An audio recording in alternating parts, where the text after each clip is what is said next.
Guys पिछले 24 घंटों में इंडिया के अंदर कुल इतने रिकॉर्ड्स आए हैं और ये अपने आप में एक वर्ल्ड रिकॉर्ड है। हमारा जो ग्रोथ रेट है वो घट ही नहीं रहा है, वो बढ़ता ही जा रहा है and we are one of the worst performing countries outbreak of Covid. हमारे देश में ऑक्सीजन क्राइसिस चल रहा है, जिस विषय में जो है प्रधानमंत्री अपनी बंगाल की रैली, इंपॉर्टेंट रैली कैंसिल करके मीटिंग के साथ बैठते, लेकिन उसमें जो केजरीवाल है वो अपनी पीएम सीएम मीटिंग का जो लिंक है वो मीडिया को दे देते हैं और पूरा इंडिया देखता है एग्जैक्टली पीएम सीएम मीटिंग्स में होता क्या है, जिसमें जो चीफ मिनिस्टर है वो विनती करते, रिक्वेस्ट करते हैं प्राइम मिनिस्टर नरेंद्र मोदी के साथ कि उनकी ऑक्सीजन क्राइसिस की डिमांड पूरी की जाए। केजरीवाल कई सारे मुद्दे उठाते कि कैसे उनके ऑक्सीजन के ट्रक्स को या तो यूपी के बॉर्डर पे रोक लिया जा रहा है या तो हरियाणा के बॉर्डर पे रोक लिया जा रहा है, उन तक ऑक्सीजन नहीं पहुंच रही है। उनका जो कोटा है जितना उन्होंने मांगा था उतना तो नहीं बढ़ाया है, लेकिन हाँ जितना भी बढ़ाया उन्होंने उसका धन्यवाद किया। लेकिन एक चीज जो सबसे अच्छी की कि पूरे देश को यह पता चला कि पीएम सीएम मीटिंग्स में एक्चुअली होता क्या और सीएम केजरीवाल ने क्या क्या रिक्वेस्ट मांगी है। हालांकि यह अज्यूम किया जा रहा है कि क्योंकि ये लाइव डिबेट और पूरा देश देख चुका तो नरेंद्र मोदी को हो सकता है पॉलिटिक्स छोड़ के उनकी रिक्वेस्ट सारी पूरी करनी ही पड़ेगी। लेकिन डिबेट न्यूज चैनल्स पे इस बात पे नहीं हो रही कि कहाँ पे ऑक्सीजन क्राइसिस हो रहा है, कहाँ पे कितने लोगों की डेथ हो रही है। जब गोदी मीडिया का राज है तो पूरे गोदी मीडिया पे डिबेट इस बात पे हो रही है कि केजरीवाल ने ये पॉलिटिकल स्टंट क्यों किया। क्या जनता को ये जानने का हक नहीं है कि उनके जनता प्रतिनिधि क्या बात कर रहा है? ये है कि इंडिया में इतनी डेथ हो रही है, लेकिन जो सारी गवर्नमेंट्स है वो इन आंकड़ों को छुपा रही है। मैं सिर्फ बीजेपी राज्यों की बात नहीं कर रहा, नॉन बीजेपी गवर्नमेंट्स भी, सारी गवर्नमेंट कुछ कम छुपा रही, कोई ज्यादा छुपा रहे हैं। अब लोग कहेंगे कि महाराष्ट्र में सबसे ज्यादा केस आ रहे हैं। महाराष्ट्र में सबसे ज्यादा जो केस ऑब्जर्व हो रहे हैं ऑन रिकॉर्ड, उसका जो सबसे बड़ा रीजन है कि महाराष्ट्र में टेक्नोलॉजी है, महाराष्ट्र में काफी सारे रिसोर्सेस है, जिस वजह से वो ऑन पेपर आ जाता है और थोड़ी सी ट्रांसपेरेंसी है। लेकिन अगर हम बात करें मध्य प्रदेश, उत्तर प्रदेश या बिहार जैसे राज्यों की, तो उधर गवर्नमेंट फुल ऑन कोशिश कर रही है छुपाने की। कहीं पे मध्य प्रदेश जैसे केसेस में तो ये तक देखा गया कि जो परसेंट छुपाए गए हैं, मतलब जो आपके सामने रिकॉर्ड दिया जा रहा एक्चुअल केस उसके 30% ज्यादा है। भोपाल के लोगों ने यह तक कहा कि इतनी बड़ी आपदा हमने कभी नहीं देखी, इसके सामने भोपाल गैस त्रासदी भी कुछ नहीं थी। लेकिन जो कुछ लोग जो अंधभक्त है, जो 2-2 रुपए के लिए ट्वीट करते, वो आज भी अपनी भक्ति में लीन है। क्योंकि अगर मैं आपको ऐसी इंफॉर्मेशन देता हूँ या ऐसे पोस्ट करता हूँ तो वो आज भी बस गालियां देना स्टार्ट कर देते विदाउट एनी रीजन। जगहों पे सबसे बड़ी जो प्रॉब्लम है वो सोशल मीडिया भी है। सोशल मीडिया पे अगर आप ऐसे पोस्ट डालते हो और कोई आपको कमेंट में अब्यूज करता है, गाली देता है, बुलिंग करता है, तो सोशल मीडिया शायद से उसके ऊपर एक्शन नहीं लेगा क्योंकि हो सकता है वो किसी का भक्त हो। लेकिन अगर आप ऐसे पोस्ट डालते हो तो कम्युनिटी गाइडलाइंस के उल्लंघन की वजह से आपका पोस्ट डिलीट ही नहीं किया जाता, बल्कि आपको अगले 24 घंटे के लिए रेस्ट्रिक्ट भी किया जाता है। और कई जगहों पे वो कुछ टाइम के लिए रेस्ट्रिक्ट कर देते कि आप पोस्ट नहीं कर सकते सोशल मीडिया पे। कि ऐसा मेरे साथ पिछले 1 महीने में 3 बार हो चुका, फेसबुक और इंस्टाग्राम पे। और मैं आपको अपना ही केस शेयर करना चाहूंगा कि रोज किसी ना किसी के फोन आते हैं कि आज इसकी डेथ हो गई, आज इसकी डेथ हो गई। और ये ऑब्वियसली नॉर्मल बात होगी कि हर इंडियन फैमिली में, हर फैमिली के अंदर, इंडिया के अंदर ये सबके साथ हो रहा होगा कि रोज किसी ना किसी की मौत हो रही है, कि आपका नियरर और डियरर जा रहा है। अगर आपने अभी तक एक भी फोन कॉल ऐसा नहीं सुना है तो मैं कहूँगा आप बहुत लकी हो कि अभी तक आपने इस चीज का सामना नहीं किया। कार्टून सबसे अच्छा वे होता है किसी भी चीज को प्रेजेंट करने का। सतीश आचार्य के कार्टून से की एक आप झलक देख लीजिए, जिससे आपको एक आइडिया मिले कि जो हमारा देश है वो एग्जैक्टली क्या कंडीशंस फेस कर रहा है। कई सारे गवर्नमेंट जो है वो आंकड़े छुपा रही है। भोपाल में जो अथॉरिटी और जो गवर्नमेंट है उसने कही है कि पिछले 24 घंटों में 3 लोगों की मौत हुई है कोविड की वजह से। लेकिन जब कोई रिपोर्टर ऑन ग्राउंड रिपोर्टिंग करता है, रियलिटी आपके सामने जाता है, कोविड के क्रिमेटोरियम जाता है, तो उधर 91 लाशें जल रही थी। मतलब ये 30 गुना ज्यादा केस हो गया है। ऐसा सिर्फ यही नहीं कि मध्य प्रदेश की सरकार कर रही है, उत्तर प्रदेश में भी लखनऊ की हालत इतनी बुरी है कि लखनऊ में कोविड के मरीजों को भर्ती कर लिया जाता है, लेकिन उनको उनके परिवार से नहीं मिलवाया जाता। जब उनके परिवार वाले परिजन उनके पूछते तो कहते हैं हाँ वो लोग ठीक है, उन्होंने आज ही खाना खाया, हमारी उनसे बात हुई। लेकिन जब अगले दिन या तो आप पे कॉल आता है या जब आप जाते हो तो आपको यह बताया जाता है कि उनकी कल ही डेथ हो गई। और डेथ हुई नहीं, हमने उनका क्रिमिनेशन भी कर दिया। लखनऊ में भी ऐसे रिपोर्टर ऑन ग्राउंड रिपोर्टिंग करते, लेकिन उसको छुपाने के लिए सरकार सारे क्रिमेटोरियम्स को टीन की दीवारों से ढक देती है। कई जगहों पे ऐसी कंडीशंस हो रही है कि जो कब्रिस्तान या शमशान है वो कम पड़ रहे हैं, जिस वजह से सड़कों और फुटपाथ पे जलाना पड़ रहा है जो कब्रिस्तान के बाहर की सड़कें हैं। कई जगहों से ये भी पता चल रहा है कि जो भट्टियां हैं या फिर जो क्रिमिटोरियम से उनका लोहा तक पिघलने लगा है। गुजरात मॉडल जिसके नाम पे नरेंद्र मोदी प्रधानमंत्री बने थे और जिसका डंका पूरे देश में बजा था, वो गुजरात मॉडल आज की डेट में best performing infrastructure health care model साबित हुआ। और ये बात मैं नहीं कह रहा, ये खुद गुजरात हाई कोर्ट बोल रहा है। कई सारे हॉस्पिटल जैसे कि मैक्स हॉस्पिटल और कई सारे अन्य हॉस्पिटल्स को सिर्फ अपने पेशेंट्स की जान बचाने के लिए हाई कोर्ट तक और सुप्रीम कोर्ट तक जाना पड़ रहा है। ये तो अच्छा है कि जो हमारा हाई कोर्ट या सुप्रीम कोर्ट में कोई नेता या मंत्री नहीं बैठता, तभी वो लोग डिसीजन दे पा रहे हैं। और कई सारे हॉस्पिटल्स को ना चाहते हुए भी अपने ही मरीजों को डिस्चार्ज करना पड़ रहा है क्योंकि उनके पास ऑक्सीजन क्राइसिस नहीं है।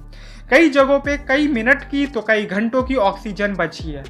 कई जगहों पे पता चला हॉस्पिटल्स में ऑक्सीजन कमी होने की वजह से न जाने कितने पेशेंट्स की मौत हो गई। सीरम इंस्टीट्यूट को इस वक्त 3,000 करोड़ रुपए दे दिए गए हैं, अच्छी बात है, लेकिन सीरम इंस्टीट्यूट ऑफ इंडिया ने कई महीनों पहले 3,000 करोड़ रुपए मांगे थे ताकि वो अपना प्रोडक्शन डबल कर पाए। लेकिन तब हमारी सरकार पॉलिटिक्स में व्यस्त थी, इलेक्शन में व्यस्त थी। देश ने वैक्सीन बना ली लेकिन लोगों को नहीं लगाया गया। उससे पहले पूरी दुनिया को बांटा गया और उसका बिजनेस किया गया। 93 देशों में बांटे गए और उनके साथ बॉन्ड फिल करा दिया कि हम आपको वैक्सीन बेचेंगे। और इन्हीं बॉन्ड्स के जरिए सीरम इंस्टीट्यूट 50% वैक्सीन अपने लिए रख ही नहीं सकता, उसे बाहर देनी ही पड़ेगी। और यही सारे बॉन्ड्स के दम पे जर्मनी की चांसलर एंजेला मार्केल है, वो ये कह रही है यूरोप यूनियन ने इंडिया को एक फार्मा हब बनने दिया क्योंकि जर्मनी ने भी इंडिया से एस्ट्राजेनेका के कई सारे डोजेस खरीदे, उन्होंने पैसे दे दी लेकिन उन तक वैक्सीन नहीं पहुंची। इस वजह से वो यूरोप यूनियन से ये रिक्वेस्ट करी कि इंडिया के खिलाफ एक्शन लिया जाए। दूसरी तरफ अगर हम बात करें तो जो बाइडेन या अमेरिका की जो गवर्नमेंट है उसने रॉ मटेरियल्स के ऊपर पाबंदी लगा दी और उस बैन पे वो आज भी कायम है, वो उस बैन को हटा नहीं रहे। कहने को हमारे सीरम इंस्टीट्यूट या फिर हमारी गवर्नमेंट लगी हुई कि प्लीज हटा दो, रिक्वेस्ट करिए। लेकिन क्या आपको याद है जब अमेरिका की कंडीशन एकदम वर्स्ट हो रही थी तो उन्होंने हमारी दवाई पे बैन हटवाया था और उधर के जो प्रेसिडेंट ट्रम्प थे उन्होंने ये कहा था, रिटेलिएशन वर्ड का यूज किया था कि वो इंडिया के खिलाफ एक्शन लेगा। तो क्या हम अमेरिका को धमकी नहीं दे सकते कि अगर अमेरिका ने रॉ मटेरियल ले दिया तो हमें उसके खिलाफ एक्शन लेना पड़ेगा? वैक्सीन की शॉर्टेज इंडिया में नहीं कई सारे देशों में भी हो रही, जैसे कि जर्मनी। खैर एक चीज जो मुझे अच्छी लगी पर्सनली, हो सकता है लोग मुझे एंटी नेशनल बोले कि हम चाहे चाइनीज और पाकिस्तानीज को कितना ही अब्यूज करें, कितना हेट करें, लेकिन रियलिटी ये है कई पाकिस्तानी एनजीओज और एजेंसीज ने और चाइनीज गवर्नमेंट ने ऑफर की है हेल्प। मेरा मानना यह है इस वक्त अपनी पॉलिटिक्स को छोड़ के हमें हेल्प जो भी दे रहा उससे ले लेनी चाहिए, क्योंकि इंडिया की जो मिनिस्ट्री ऑफ एक्सटर्नल अफेयर्स है उन्होंने इन लोगों की बात को ही इग्नोर कर दिया, उनकी बात सुनने से ही मना कर दिया। और उसके बदले में हम आज भी अमेरिका की तरफ देख रहे हैं कि वो हमारी हेल्प करेगा। मुझे लगता है हमें चाइना और पाकिस्तान से हेल्प ले लेनी चाहिए। इंडिया में शुरू में जो सबसे ज्यादा जो वैक्सीनेशन थी वो हमारी खराब होने का जो सबसे बड़ा रीजन था कि लोगों को भरोसा नहीं था। लोगों को भरोसा इसलिए नहीं था क्योंकि इंडिया के किसी भी लीडर ने वैक्सीनेट नहीं कराया था, जर्नलिस्ट ने वैक्सीनेट नहीं कराया था। आप देखोगे इंडिया में भी लोगों ने वैक्सीनेट कराना का तब शुरू किया था जब हमारे प्राइम मिनिस्टर ने खुद अपने आप को वैक्सीनेट कराया। टाइम ने अपने आर्टिकल में छापा है कि India is the worst second Covid outbreak, लेकिन अनऑफिशियली अगर हम बात करें तो India the worst Covid outbreak. लेकिन फिर भी मैं एक बात बोलूंगा कि जो 2 रुपए के लिए लोग ट्वीट करते दूसरों को गालियां देते हम जैसे लोगों को, अंधभक्तों से मैं कहूंगा क्या तुम्हें अपने घर में या अपने रिश्तेदार खानदान में लाशें नहीं दिखाई दे रही है, मरते हुए लोग नहीं दिखाई दे रहे कि तुम लोगों का ईमान कब जागेगा? पूरी कंडीशन के लिए अगर कोई सबसे ज्यादा जिम्मेदार है, अगर बहुत से लोग कहते हैं कि महाराष्ट्र में केसेस तो महाराष्ट्र की सरकार, दिल्ली में केसेस है तो दिल्ली की सरकार, लेकिन इस पूरी कंडीशन के लिए जो सबसे ज्यादा पूरी जिम्मेदार है वो सेंट्रल गवर्नमेंट है।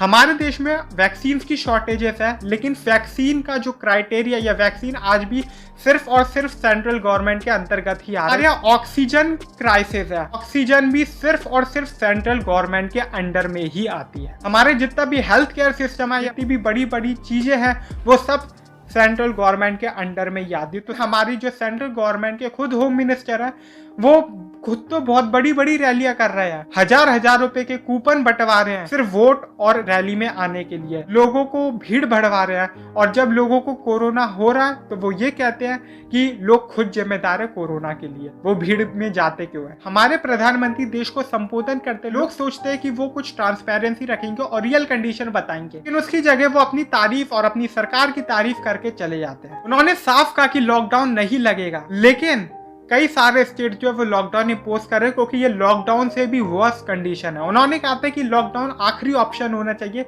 लेकिन हम लोग आखिरी स्टेज पे ही चल रहे हैं। पूरा इंडिया जल रहा है, वेंटिलेटर पे आ गया है, शमशान और कब्रिस्तान बन चुका है। सुप्रीम कोर्ट ही नहीं, गुजरात हाई कोर्ट हो, इलाहाबाद हाई कोर्ट हो, या फिर दिल्ली हाई कोर्ट हो, या फिर इंडिया के जितने भी हाई कोर्ट हो, वो ये कह रहे हैं कि ये एक नेशनल इमरजेंसी का वक्त है, ये एक हेल्थ इमरजेंसी का वक्त है। एक बंदे की भी अगर जान जाती तो ये एक चिंता का विषय है। हमारा जो मीडिया है वो मोटिवेशनल स्पीच दे रहा, आप पॉजिटिव रहिए, पॉजिटिविटी रखिए, नेगेटिव न्यूज को छोड़िए और देखिए हमारी जो मौतें हैं वो कितनी कम हो रही है। लेकिन मेरा मानना यह है पिछले 1.5 साल में जो सबसे नेगेटिव वर्ड है वो पॉजिटिव है और जो सबसे पॉजिटिव वर्ड है वो नेगेटिव है। ये बात थोड़ी नेगेटिव लगे, लेकिन रियलिटी तो ये है, अगर सामने खाई है, आप आदमी को डरा दो कि सामने खाई है, गिरोगे तो मर जाओगे, जिंदा नहीं बचोगे, तो वो ज्यादा फायदेमंद है क्योंकि उसके अंदर इंसान के अंदर डर रहेगा और वो उधर नहीं जाएगा।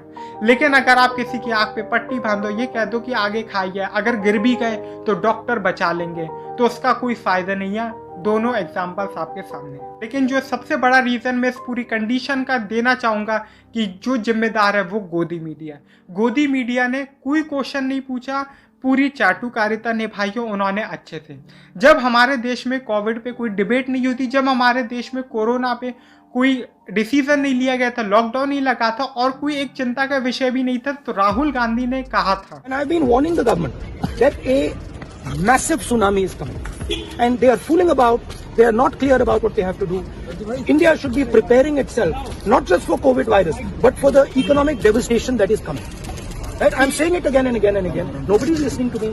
तब इसी गवर्नमेंट ने, गोदी मीडिया के लोगों ने उन्हीं के मीम्स और जोक्स शेयर करके उनका मजाक उड़ाया था।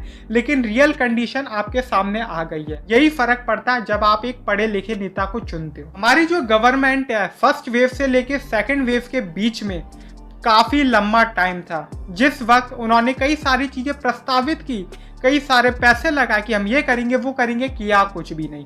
उसके बदले सेंट्रल विस्टा को बनाने में लगी हुई है। लोगों ने ये तक कहा था कि सरदार पटेल की इतनी बड़ी मूर्ति बना रहे हो, उसकी जगह हॉस्पिटल, हेल्थ इंफ्रास्ट्रक्चर को अपग्रेड करते या फिर कोई यूनिवर्सिटी बनाते, तो उन लोगों को एंटी नेशनल तक बोला गया था। लेकिन अब क्या करोगे आप? अब कंडीशन आपके सामने है। गोदी मीडिया रिस्पॉन्सिबल है क्योंकि जब अपोजिशन गवर्नमेंट से सवाल पूछता है तो गोदी मीडिया वो सवाल नहीं पूछने देता, वो उल्टा अपोजिशन से का सवाल पूछता है कि जब आपकी सरकार थी तो आपने क्या किया। यह वीडियो हो सकता है बहुत से लोगों को बहुत ही नेगेटिव लगे, एंटी नेशनल लगे, लेकिन एक बात याद रखना कि इस वक्त नेगेटिव ही इस दुनिया का सबसे पॉजिटिव वर्ड है। इस वीडियो को शेयर कीजिएगा ज्यादा से ज्यादा, इस वीडियो को लाइक कीजिएगा, कमेंट कीजिएगा अपने व्यूज इस कंडीशन के रिलेटेड में और मेरे चैनल को सब्सक्राइब कीजिए। तब तक के लिए बाय बाय।